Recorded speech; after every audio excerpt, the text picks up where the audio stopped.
রবীন্দ্রনাথ ঠাকুর ১০০ বছর আগেই লিখে গেছিলেন, মূর্খের এই বাংলাদেশে কিসের আবার বিশ্ববিদ্যালয়। হ্যাঁ, প্রথমে কথাটির বিরোধিতা করলেও এখন মনে করি কথাটি ঠিকই বলছিল। মূর্খের এই বাংলাদেশে কিসের আবার বিশ্ববিদ্যালয়। ইতিমধ্যে আমরা একটি ঘটনা দেখতে পাচ্ছি, বিশ্ববিদ্যালয়ে মোবাইল চুরি দায়ে একজন মানসিক ভারসাম্যহীন চোরকে পিটিয়ে হত্যা করলো বিশ্ববিদ্যালয়ের ছাত্ররা। কোথায় পেল এই সাহস? কোথায় পেল তারা এই আইন? একজন চোর চুরি করেছে, তাকে আইনের আওতায় নিতে হবে, আইনের মাধ্যমে তার বিচার প্রক্রিয়া সম্পন্ন করা হবে। ছাত্ররা এই আইন কোথায় পেল, এই সাহস কোথায় পেল? তারা কেন একজন মানসিক ভারসাম্যহীন মানুষকে এভাবে হত্যা করবে? আমরা কাদের হাতে আগামীর বাংলাদেশকে তুলে দেওয়ার কথা ভাবছি?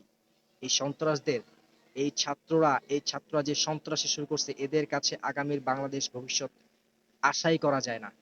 এরা এরা ধ্বংস ধ্বংস ছাড়া আর কিছুই আমাদের দিতে পারবে না।